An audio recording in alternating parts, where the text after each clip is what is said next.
The mother who drove her van into the ocean in Daytona Beach with her children inside is not guilty by reason of insanity.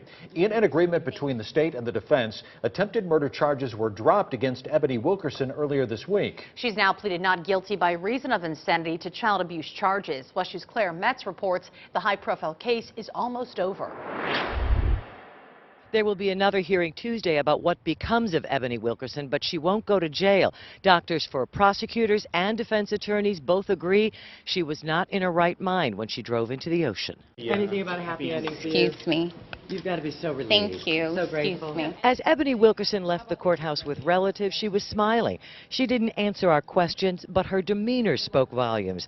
As a case that drew national headlines, a mother driving a van load of children into the ocean nears closure. I do find, Ms. Wilkerson, that you are not guilty by reason of insanity. The judge carefully questioned Ebony Wilkerson about waiving her right to a jury trial. That's what I want to do, yes. Okay. And after reviewing doctors' reports from the state and the defense who agree that Wilkerson had a break with reality while driving on the beach, Judge Leah Case accepted the temporary insanity not guilty plea to lesser charges. Ms. Wilkerson was suffering from a mental illness and did not know right from wrong at the time of this offense. Her lawyers told us earlier this week Wilkerson, who has mental illness in the family, had complications of her own.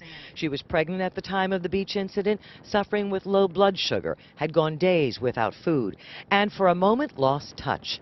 Not guilty by reason of insanity is a complicated point of law, even for Wilkerson's lawyer, Assistant Public Defender Craig DYER. I've been doing this 37 years. This is my first time. At Tuesday's hearing, the court will decide if Wilkerson's condition warrants involuntary hospitalization or if she can be released under the care of a doctor. Whether she can be reunited with her children will also be addressed. In Daytona Beach, Volusia County, CLAIREMETZWESH 2 News.